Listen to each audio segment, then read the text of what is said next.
Em nome de Jesus. Queria que você lesse comigo. Tenho 2 textos, então eu vou pedir para os irmãos deixar aberto. Em Neemias, capítulo 1, e nós vamos fazer essa leitura juntos. Eu vou ler, os irmãos vão acompanhando, a partir do versículo 4. A partir do versículo 5. Vamos? Neemias, capítulo 1, a partir do versículo 5. Neemias disse: Ah, Senhor, Deus dos céus, Deus grande e terrível, que guardas o conserto e a benignidade para com aqueles que te amam e guardam os teus mandamentos. Estejam, pois, atentos os teus ouvidos e os teus olhos abertos para ouvirdes a oração do teu servo, que hoje faço perante ti, dia e noite. Pelos filhos de Israel, teus servos, e faço confissão pelos pecados dos filhos de Israel, que pecamos contra ti. Também eu e a casa do meu pai pecamos. De todo nós nos corrompemos contra ti, e não guardamos os mandamentos, nem os estatutos, nem os juízos que ordenastes a Moisés, a teu servo. Lembra-te, pois, da tua palavra que ordenastes a Moisés, teu servo, dizendo: Vós transgredireis, e eu vos espalharei entre os povos, e vós vos convertereis a mim, e guardareis os meus mandamentos, e os fareis. Então, ainda que os vossos rejeitados estejam no cabo do céu, de lá os ajuntarei, e os trarei ao lugar que tenho escolhido para ali fazer habitar o meu nome. Amém? Pai querido, Pai eterno, mais uma vez estamos em Tua presença santa, louvado e engrandecido seja o Teu nome. Em nome de Jesus eu venho pedir a Tua graça, a Tua orientação, a Tua unção, o Teu poder, para que seja entregue a Tua palavra neste momento. Usa-me como Teu servo, como instrumento Teu, para que a Tua igreja possa receber de Ti, e não do homem, algo da Tua parte, para que possa renovar, possa trazer conciliação, restauração para as suas vidas. Na autoridade do Teu nome estamos na Tua presença. Amém. Amém. Podeis assentar. 2 Crônicas, capítulo 7.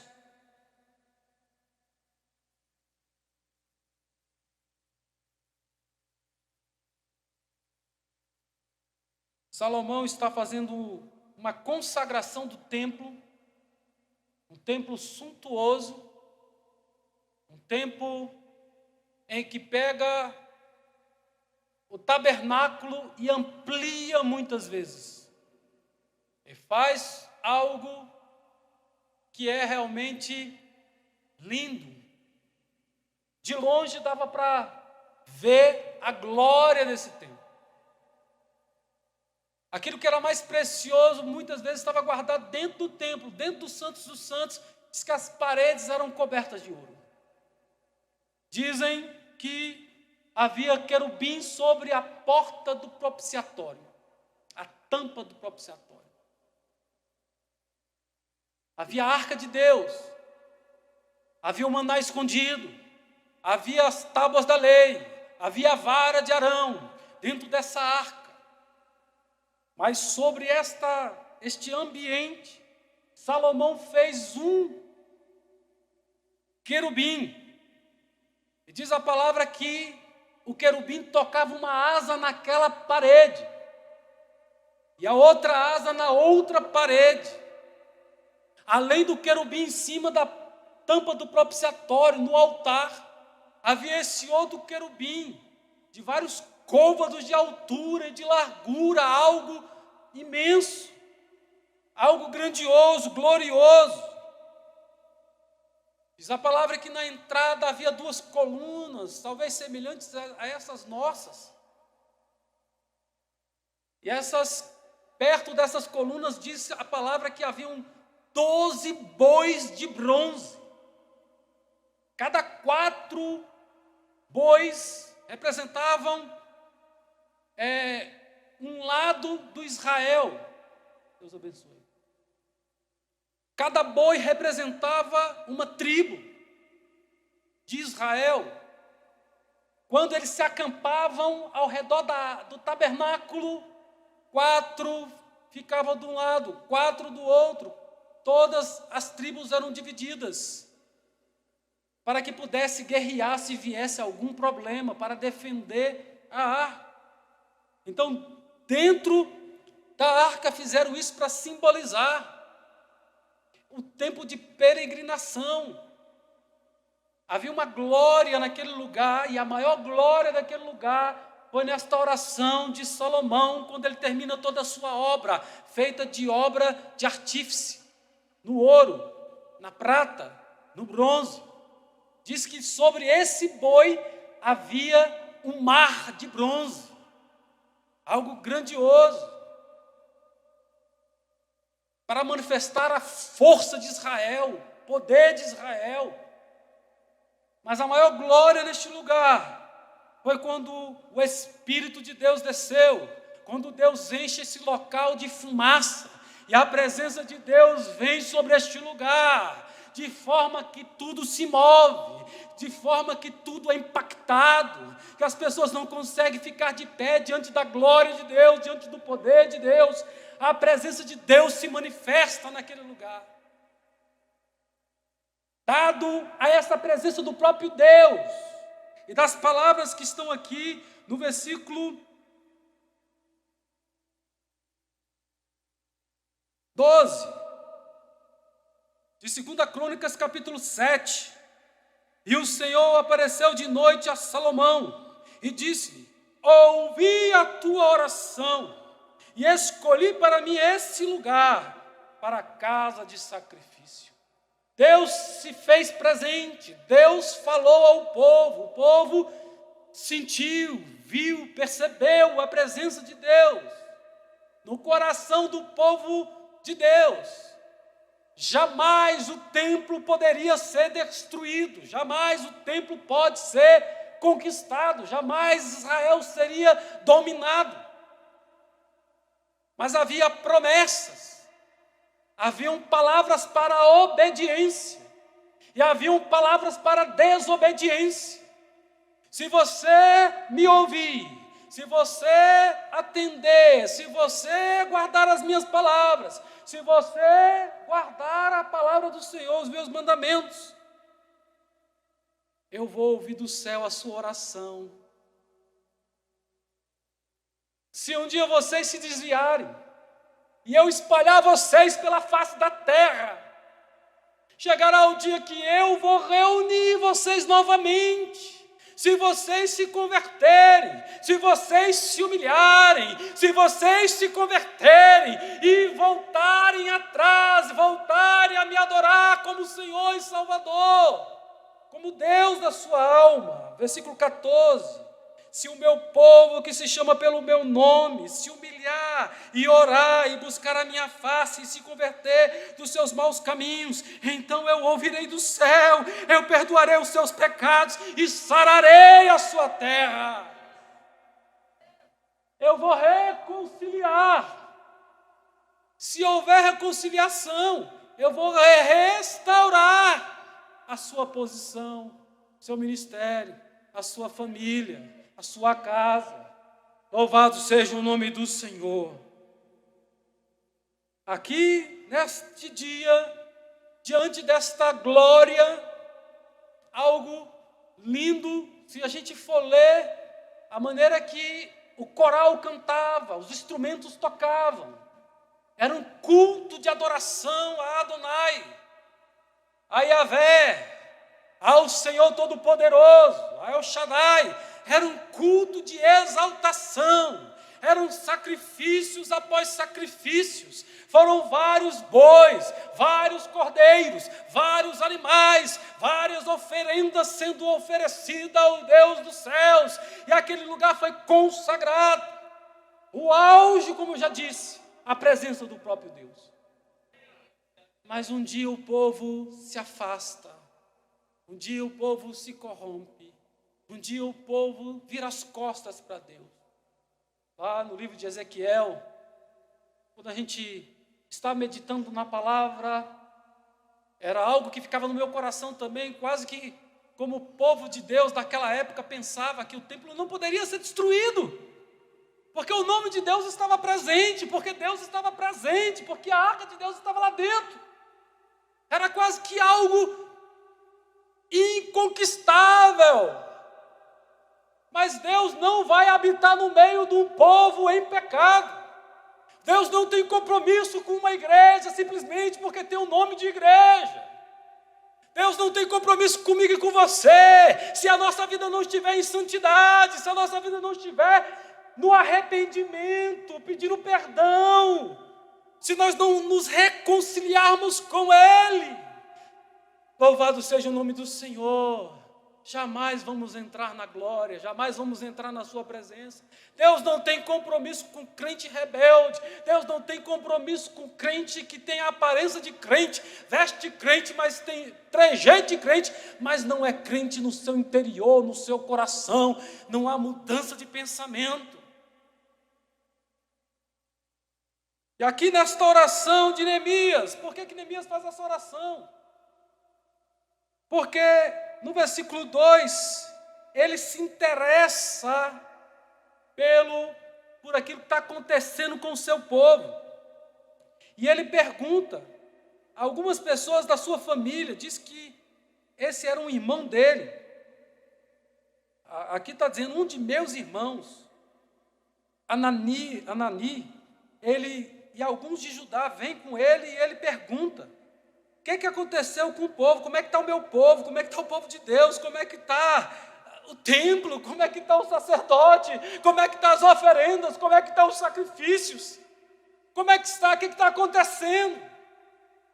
O meu pai me contou, meu pai me falava, porque possivelmente Neemias não viu o templo. Já passaram-se 70 anos.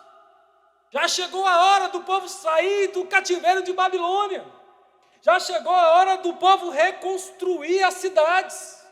Os reinos foram conquistados. E esse rei aqui permite ele voltar para reconstruir parte do templo, os muros, para que a cidade possa ser reconstruída.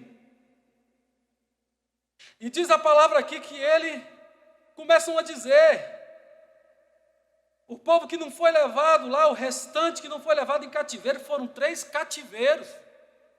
Levaram os reis, a família real, os descendentes do rei, os homens importantes da época, os juízes, na primeira deportação. Na segunda levaram os artistas, os músicos, levaram aqueles que poderiam fazer alguma obra. Na terceira, eles levam as pessoas para ser servos, todos são servos, né? Todas as 3 deportações, mas levam também mais povo, só ficam os mais velhos, só ficam os debilitados, só ficam pessoas com a saúde mais difícil, pessoas que eles deixaram também para que a terra pudesse permanecer ainda utilizável. E aquele povo agora, como é que está esse povo? Como é que está a minha família? Quem ficou da minha família, como é que estão? Porque Ananias estava lá, esse Anani estava lá. E de repente ele diz, eles estão em grande miséria e desprezo. O muro de Jerusalém está quebrado, está fendido, está cheio de buraco. As raposas, as suas portas foram queimadas a fogo. Sucedeu que ele ouvindo isso aqui, tem outra parte que vai dizer que a casa do Senhor virou covil de lobos, que as raposas estão morando lá, animais selváticos estão morando lá, porque não há mais serviço, não há mais sacrifício. 2 sacrifícios haviam de manhã e um à tarde. As orações matinais, as orações no final do dia, o serviço, receber o sacrifício, as orações do sacerdote, tudo acabou, fechou as portas, foi destruído, foi queimado. Houve desprezo. A glória de Deus que estava naquele lugar saiu primeiro do povo, primeiro do coração do povo, da nação de Israel. E depois daquele lugar, quando o local foi saqueado, assaltado, derribado, louvado seja o nome do Senhor. E ele fala assim no versículo 4, para que haja reconciliação de Deus para mim e para você, nós temos que tomar alguns passos que Neemias tomou. Primeiro foi ele se interessar pelo problema. Às vezes tomamos conhecimento de algum problema e não queremos nos envolver. Mas se é da nossa casa, se é da igreja, se é da minha família, eu tenho que estar orando, intercedendo por ele. Eu tenho que conhecer o que está acontecendo. Compreender o que está acontecendo, indagar, procurar saber o que está acontecendo. É da minha vontade saber se alguém está passando por necessidade, passando por dificuldade, tendo dificuldade no casamento, tendo dificuldade com os filhos, tendo dificuldade de alguma esfera da vida, alguma conta, alguma coisa que está pesado demais. Nós podemos contar com os irmãos, podemos compartilhar. E aqui diz a palavra, o primeiro passo, ele se interessar pelas pessoas. Ele se interessa para que haja restauração, edificação, reparação. Deve haver um início com oração. Após tomar conhecimento dos fatos, após tomar conhecimento do que aconteceu com Jerusalém, com Israel, com o culto. O que aconteceu? Não tem mais jeito de ter culto, de ter sacrifício. Agora Neemias, depois de demonstrar interesse, depois dele tomar parte da situação, depois dele perceber a falha do povo, a falha das pessoas, Neemias demonstra compaixão. Neemias se coloca no lugar do outro. Neemias tem empatia. Neemias se condói. Ele se contorce. Ele tem entranhas remexidas. Ele tem a sua alma no seu interior gemendo. Ele não pode ver o outro sofrendo sem sofrer junto. Ele não pode ver a família da outra pessoa sendo devastada pelo inimigo. Que ele sofre, que ele chora. Diz no versículo 4 que ele diz assim, depois que eu ouvi essas palavras, esses relatos, assentei-me e chorei, e lamentei por alguns dias. Não foi um minuto, não foi um dia, foi alguns dias. Ele ficou orando, chorando, lamentando, pensando naquela situação, aquela glória que meu pai contava, que Salomão inaugurou o templo, que foi algo maravilhoso, que Deus mesmo desceu sobre o templo e a glória dele se fez presente naquele lugar. Agora está virando morada de animais. A tristeza invadiu o coração de Neemias. Sabe por quê que muitas vezes a nossa família não é salva? Sabe por quê que muitas vezes os nossos vizinhos não são salvos? Sabe por quê que muitas coisas não acontecem perto de nós? É porque nós não nos incomodamos com aquilo que está acontecendo. Os problemas chegam a nós e nós apenas ignoramos. Nós estamos igual repórteres que ficam dando notícia, mas não se condói. Ele sai de uma notícia de assassinato, vai para uma outra história qualquer, como se não tivesse emoção. Nós não somos jornalistas, nós fomos chamados para ser atalaia do Senhor. Nós fomos chamados para ser homens de Deus, mulheres de Deus, que pudéssemos chorar pela igreja, chorar pelas misérias, chorar pelo povo. O povo está indo em perdição. Muitos das nossas casas estão ainda fora da casa do Senhor. E tem que haver tristeza em nosso coração. Precisamos estar incomodados com essa situação. É necessário fazer alguma coisa. É necessário se colocar no lugar. É necessário fazer oração. Tentar compreender o outro. Chorar. Eu me assentei. Eu chorei. Eu lamentei. Eu estive jejuando e orando desde o momento que eu soube que a minha irmã estava passando por dificuldade. Desde o momento que eu descobri que o meu irmão está passando por alguma dificuldade, eu comecei a orar. Eu entrei em guerra. Eu levantei um grupo de pessoas para estar orando, intercedendo por ele.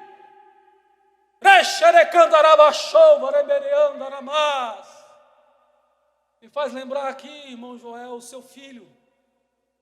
Desde o primeiro momento que recebemos a notícia, toda a igreja se mobilizou em oração. E eu sei que muitos foram visitá-lo.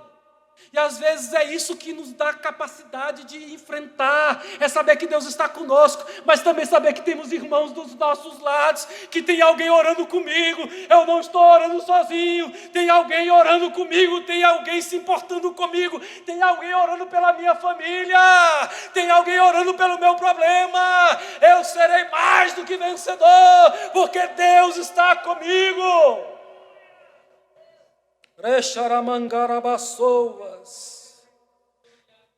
Neemias, ele entende que se uma parte do corpo está doente, todo o corpo sofre. Nós perdemos a compaixão.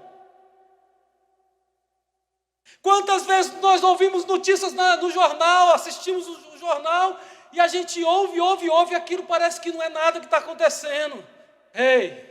Igreja do Senhor, perceba nas notícias, perceba na violência, perceba na incredulidade, perceba nas leis injustas sendo aprovadas, nas leis imorais sendo aprovadas. Perceba que o fim está chegando, que Deus está voltando, que a sua igreja será arrebatada dessa terra. Olha para os sinais e perceba que o Senhor quer algo mais de mim e de você, do que apenas assistir culto, do que apenas estar aqui, mas não estar aqui. Estou com o corpo, mas a minha alma não se preocupa, a minha alma não chora, a minha alma não tem sede de Deus, a minha alma não tem sede do Salvador. Eu preciso me compadecer.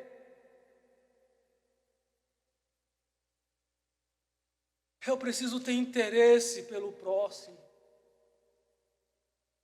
O resumo da lei é o amor.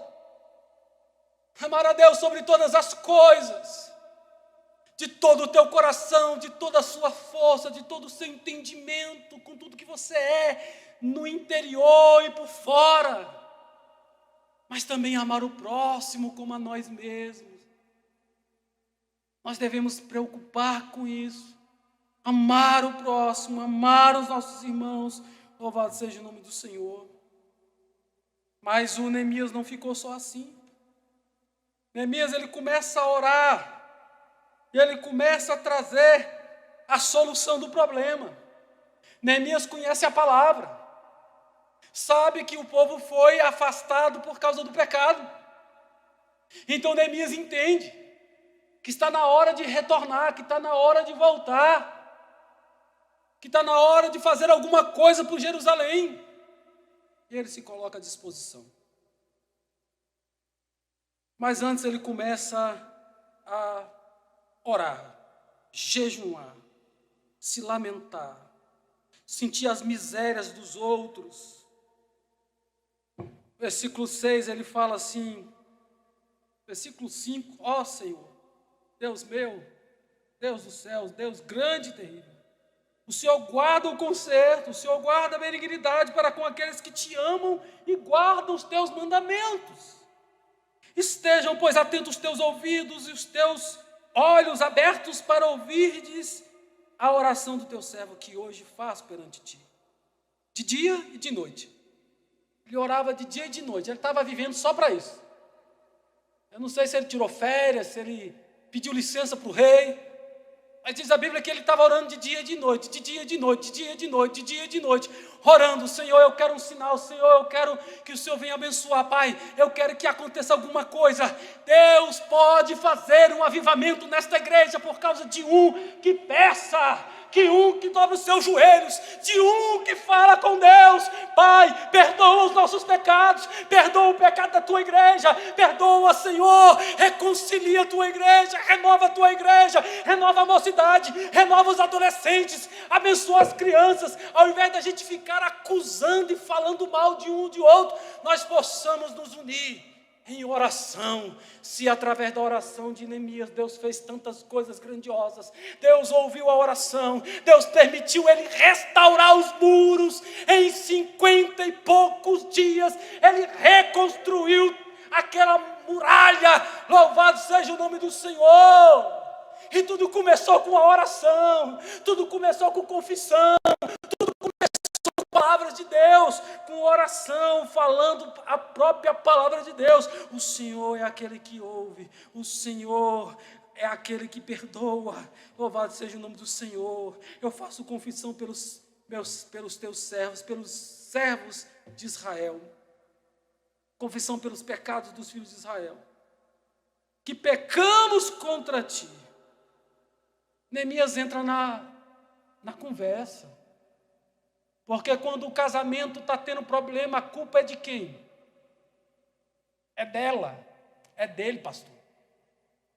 Quando um casamento está sendo desmoronado, quando uma família está sendo desmoronada, de quem é a culpa? Nós vamos ficar procurando culpado ou vamos tentar trazer a solução? Neemias não ficou procurando, apontando. A culpa é daquele povo de coração duro. A culpa é daquela pessoa, daquele outro. Não. Nós pecamos. A minha família pecou. Eu pequei. Ele assume o problema, ele se coloca no lugar do outro. Ele faz como o próprio Paulo. Ele diz que se fez disso, daquilo, para poder ganhar uns poucos. Né? Ele se fazia daquilo que a pessoa estava passando para poder conquistar. Então ele se fez como se tivesse também sido responsável por aquilo, porque ele também é povo de Deus, porque ele também faz parte daquela igreja. Você faz parte dessa igreja. Se você conhece alguém que está fora da casa do Senhor, tenha misericórdia, chore, lamente e faça algo. Visite, nos comunique ali nossa liderança, a liderança dos departamentos, que nós vamos auxiliá-los em nome de Jesus. Neemias, ele quer fazer parte dessa solução. Ele assume também a sua parte da sua culpa. De todo nos corrompemos contra ti e não guardamos os mandamentos, nem os estatutos, nem os juízos que ordenaste a Moisés, teu servo. Irmãos, quando alguma coisa acontece no meio da igreja, ou com um pastor, logo as pessoas dizem: é porque está em pecado. Ao invés da gente orar, ao invés da gente se compadecer, ao invés da gente visitar, ao invés da gente estender a mão, a gente tentar ajudar uns aos outros, a gente já começa a querer acusar. Está vendo? Só queria dar uma de santo. Olha lá como é que está. A gente começa a acusar. Que nós não venhamos ser fariseus, mas que a gente possa ser como publicano, que batia no peito pedindo perdão pelas suas misérias, pelos seus pecados, sabendo que aquele que está em pé cuide para que não caia, compreendendo que quando nós estamos de pé é porque Deus está nos sustentando, é o Senhor que nos mantém de pé, é Ele que nos guarda, é Ele que nos ajuda, é Ele que nos fortalece. Louvado seja o nome do Senhor. Lembra-te, pois, da palavra que ordenaste a Moisés, teu servo, dizendo: vós transgredireis, e eu vos espalharei entre os povos. Ele está dizendo: a culpa de nós estarmos aqui cativos não é de Deus, é minha, é nossa, é da igreja. Quando acontece uma pandemia, quando acontece um problema, lá no texto que nós lemos de Crônicas, ele falou de pestes, falou de coisas difíceis que aconteciam. Aí, quando acontece uma coisa ruim, a gente quer dizer que é o diabo que está fazendo. Sendo que existe um Deus que está dizendo, se vocês não obedecerem, se vocês se afastarem de mim. Irmãos, eu estava falando de Ezequiel, que lendo Ezequiel, eu compreendi o porquê que Deus destruiu o templo. Lá, naquela época, Ezequiel, lá no livro do profeta Ezequiel, ele escreve, ele diz o seguinte, que o povo vinha para a igreja, mas não vinha para adorar a Deus. O povo vinha para a igreja, mas não vinha sacrificar a Deus. O povo vinha para a igreja, mas não era um encontro de adoração, de humilhação, o Yom Kippur, que era o dia do perdão. Não, eles não vinham para se arrepender dos seus pecados. Diz a palavra que um grupo de pessoas ficavam na porta da igreja, eles não entravam para dentro da igreja. Eles ficavam no pátio da igreja, ali no átrio, mas eles não estavam olhando para o templo, eles estavam de costa para o templo, eles vinham adorar o sol, ficavam contemplando o sol, mas não podiam fazer isso em secreto não, eles vinham para dentro da igreja adorar outro ídolo. Diz a palavra em Ezequiel, que dentro do templo, nas recâmaras, haviam paredes pintadas com toda espécie de animais abomináveis, sujos, imundos. Como que Deus vai entrar? Como que Deus vai operar? Como Deus vai manifestar? Quando a minha alma está cheia de coisas que eu preciso confessar, colocar para fora, que eu preciso da graça para ser reconciliado, para alcançar essa reconciliação. Eu preciso me converter, eu preciso voltar a si, eu preciso voltar para Deus. Neemias não acusa ninguém, ele fala assim, nós somos o culpado, a culpa é nossa. Essa pandemia veio, porque a mesma coisa que aconteceu lá atrás, e Deus disse, eu me cansei dos vossos cultos, eu me cansei dos vossos sacrifícios, melhor é obedecer do que trabalhar fazendo coisas para mim, melhor é ser fiel, melhor obedecer do que sacrificar. Neemias, ele fala assim, a culpa é nossa, foi nós que fizemos isso. E a tua palavra diz, se a gente transgredisse, o Senhor espalharia nós. Mas a tua palavra também diz, e vós vos convertereis a mim, e guardareis os meus mandamentos, e os farei. Então, ainda que os vossos rejeitados estejam nos confins da terra, que é o que quer dizer aqui, com o cabo do céu, de lá os ajuntarei e os trarei ao lugar que eu tenho escolhido para ali fazer habitar o meu nome. Deus é poderoso. E não fica pensando que isso aconteceu naquela época e hoje está acontecendo, não é nada não. Até os cultos foram proibidos. Todo mundo foi proibido de vir para a igreja. Só estava aqui o mínimo necessário para o culto acontecer. É Deus dizendo para mim e para você, eu vejo isso, eu não sei você. Eu me cansei da forma que vocês estão fazendo. Vamos voltar para mim? Se converte novamente, volta para mim. Vocês estão muito indo para um lado que não é o que eu quero. Permita Deus te reconduzir para o centro da vontade dEle, nesta noite, na tua vida. Louvado seja o nome do Senhor. Para conseguir fazer o que Neemias fez, que está descrito do capítulo 3 em diante, ou do 2 em diante, precisamos reconhecer que precisamos de ajuda. Nós precisamos também levar pessoas para nos ajudar. Saber que nós não damos conta sozinho. Nós precisamos de uma amiga de oração, um amigo de oração, que não quer saber o nosso problema, mas ajoelha conosco, e ora conosco, chora conosco. Precisamos ter isso. Amizades que pensam em Deus, nos levam para perto de Deus.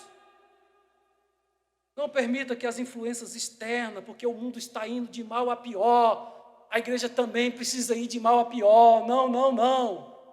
Há diferença entre quem serve a Deus e de quem não serve a Deus. Ah, mas tem muitos que não estão levando. Deixa o povo. Eu preciso de um, eu preciso de um, eu preciso de um. Deus precisa de ouvir a voz de um, que guarda os seus mandamentos, que guarda a sua lei, que ouve a sua palavra, que guarda isso no seu interior e deseja ver mudança, deseja ver mudança. Deus vai fazer mudança por causa da tua oração nessa igreja. Aleluias. Eu agradeço a oportunidade